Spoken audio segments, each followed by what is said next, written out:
Alex, welcome back. It's our fun part of the series. So we're going to talk a little bit about your personal life, and we'd love to share what makes you happy.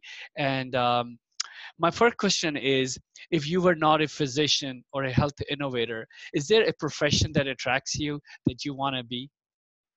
Oh, geez. To be honest, I really, I really don't have a great answer to that because I think I've always wanted to be a physician, and I still love the fact of being a physician. I would not change anything, Okay. even how rigorous and difficult medical school was. But I think being a physician, even though it's a little bit unconventional, how I'm using and applying the knowledge, Yeah. I am. This is my dream job. This is your dream job. Okay, well, we'll take that. How about if your younger brother or your cousin, say Alex, Mm. I'm not decided yet. Would you recommend me to be a physician, or would you say no, go become a banker? I wouldn't say either or, actually. I would say that you need to give yourself enough experience and exposure to identify what you're passionate about before you decide on a career. Yeah. So I think that's the main thing, and that is a way, being kind of a generalist to expose yourself. And I am kind of a big believer of the generalist, philosophy. But making sure you expose yourself and then identifying and connecting what those passions are linked to with a career or a profession, because not everyone, and I would actually even argue, not everyone would need to go to college if they have a passion that it doesn't necessarily require college education. And I know it sounds weird coming from someone with a lot of Yeah, post yeah, high school academic. education. Yeah. Well, that's a new one for a lot of us who grew up in where we were kind of given our path. Um, Mm, Growing up in Pakistan, our parents chose this kid should be arm and go in army and medicine. So a lot of my friends would find it very interesting that a young kid mm. would say, "Well, go and explore." How do you find time in exploration growing up? Can you share some advice on if we want to give it to our kids? Did you mean exploring when I was a kid? Exploring your passions. How do you know what you love? Yeah. So, and look, Ian, I totally understand you. I come from cultures as well that do have that high Yeah, expectations yeah, for their children and their communities, and I think just the ability to have the freedom, I think, to explore. So allowing your children to, they're all cultural competencies that we have for each of the cultures that kind of can provide some restrictions in a lot of ways, but to to allow and put faith and trust in your kids to kind of just to be what we call quote unquote kids in many ways, to explore curiosities, to explore new knowledge areas, to new arts and sciences and hobbies, to give them that, just the freedom, I think will do a lot of good into helping, granted providing guidance and wisdom and experience that you provide as parents, but also balancing that with the freedom. And I think you'd be surprised that how that could turn out pretty well with a good balance of guidance and freedom. So, Alex, you think it's okay to waste a year or so exploring what you want to do? I wouldn't call it a waste, actually. I would call it very much time well spent, because say if you go and you've been pushed into, you don't take any gaps or anything, you go push into becoming a physician, let's say, Yeah, and only to find out throughout the whole process that it's just not you. it's You not. then have wasted, say 4 years of college plus, say 2 years or more of medical school and a lot of money. That right there would be a waste. That would be a And waste. instead, to give yourself, if you need that extra time to study, and I don't mean just academically, but to study yourself, volunteering, trying internships, apprenticeships, uh, giving yourself the chance to, in the room, to learn more about yourself would put you at a better position to make the right decision. Very well said. I was gonna say that looking at your CV, I thought you will say you wanted to be a fashion designer. Didn't you work for a fashion company in New York? Yeah, so I did. That was one of my other med school projects. That was after EduMR, Is that that in right? which, Med school project. Okay. yeah, while I was in med school, I didn't have to do with med school, but while I was in med school, Interesting. and Interesting. no, actually, I didn't want to be a fashion designer. I thought it Okay. was a fun project that I learned a lot about. Yeah. and I did more business and management for that with my friend who was the fashion designer, and we had some pretty good success for it. And so, Wow. but it was a fun project. It's not something that I knew I was passionate about, but I did learn a lot and You have a did lot learn of a lot. more respect for the arts than previous. Okay. So Alex, let me ask you a question. You've been building a company for last few years, maybe 8, 10 years, but you must take some vacation. Is there a place that you actually really love and you want to go back again, You know, travel? like I said, the wonderful thing about starting a company and knowing and being about yourself and then being very efficient with time and resources, which is a gift that I do have, and a skill that I've trained, is that, I can go wherever I want whenever I want. I can go and travel if I want to wherever, and I have been, because the wonderful part of a lot of the work I do is remote, and that's nice. And we do have a very remote heavy culture, and the same is shared for everyone else. You have the ability to travel around and get things done. We have the faith and trust in you to meet the deadlines and getting projects out. And it doesn't matter if you're in Hawaii or if you're in New Zealand or if you're in Europe, as long as you get it done, you can be anywhere you want. Wonderful.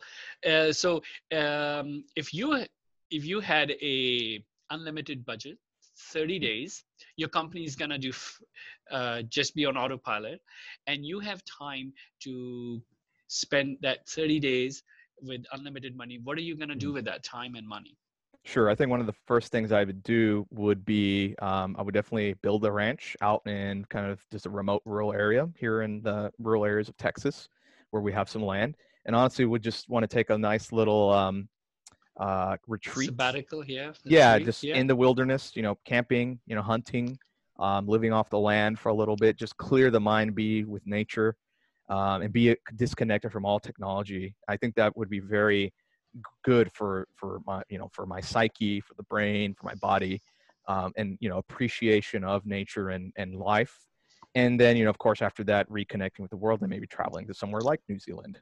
Like New Zealand. So my two questions for you.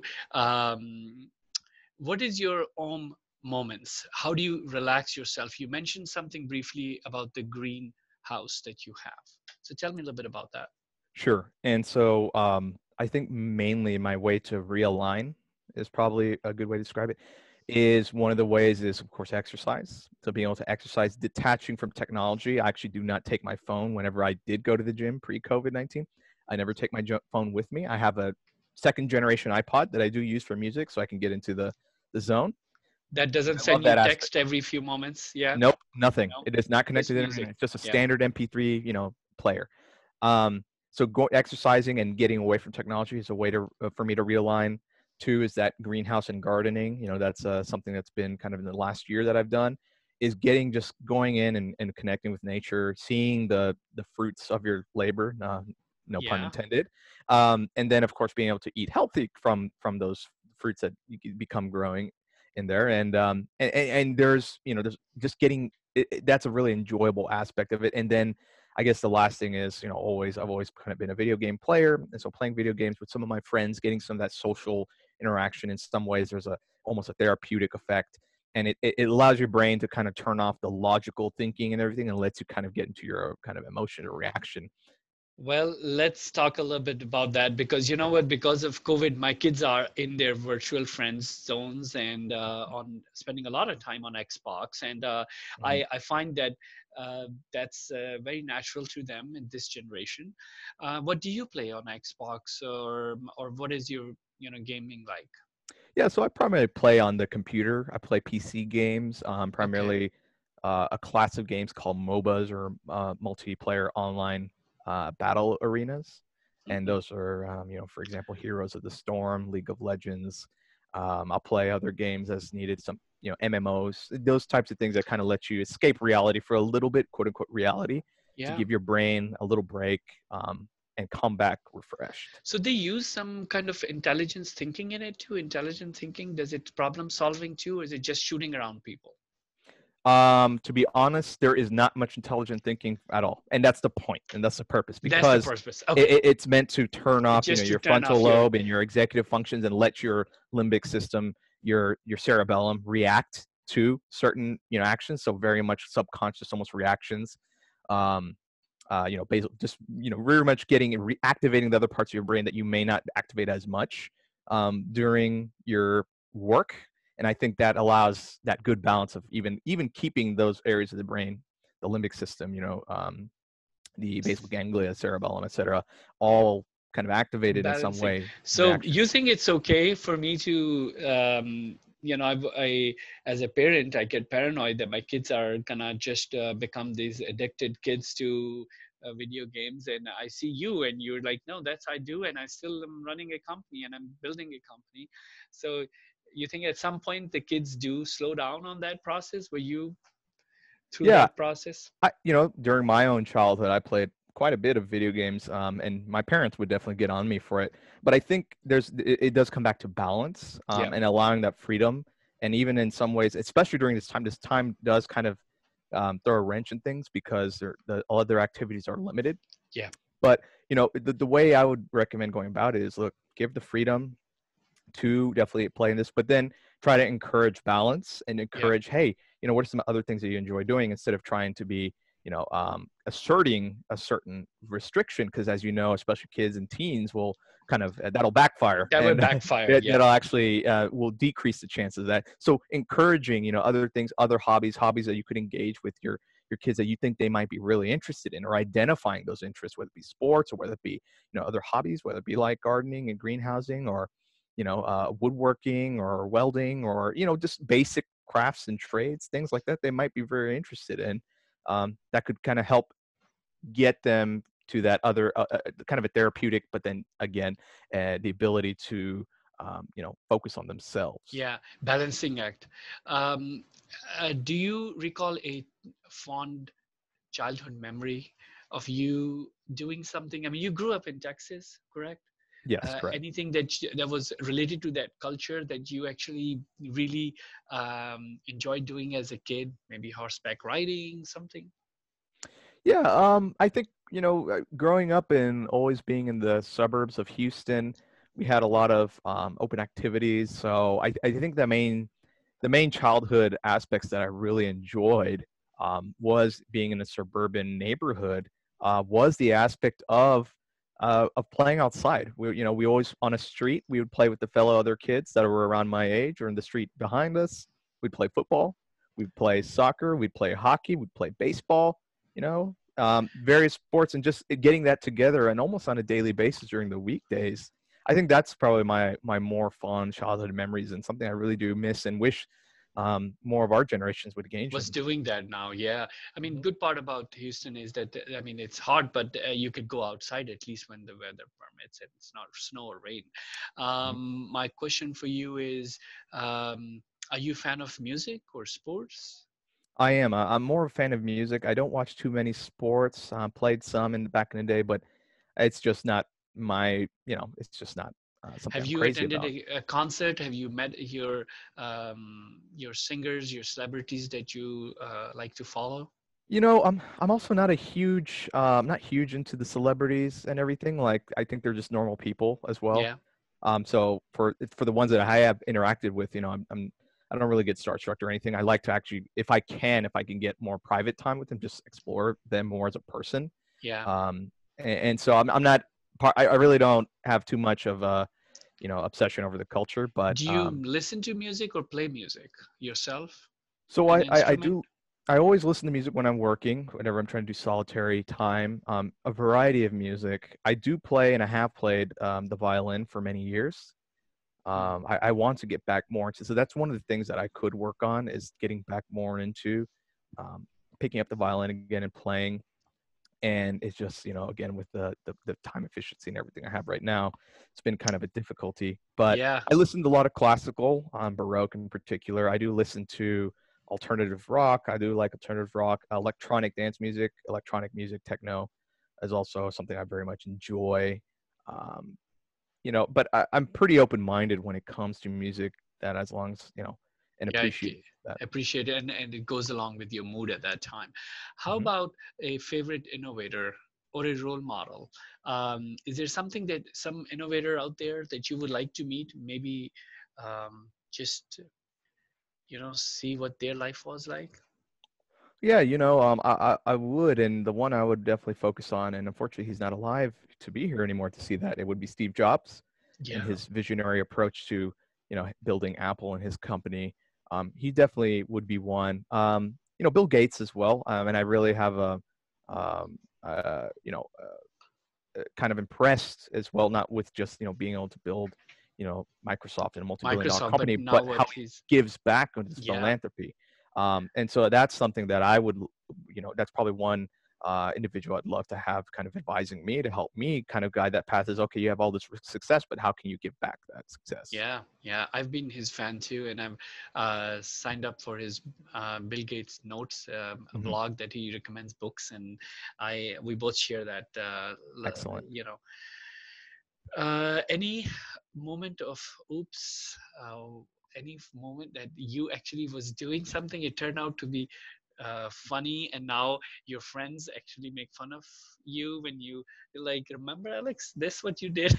Oh, I think in general about not so much what I did, but what I was or who I was. I mean, I've always back in the day when I was in, middle school, high school, always been the nerd, the skinny, short kid, not the popular kid.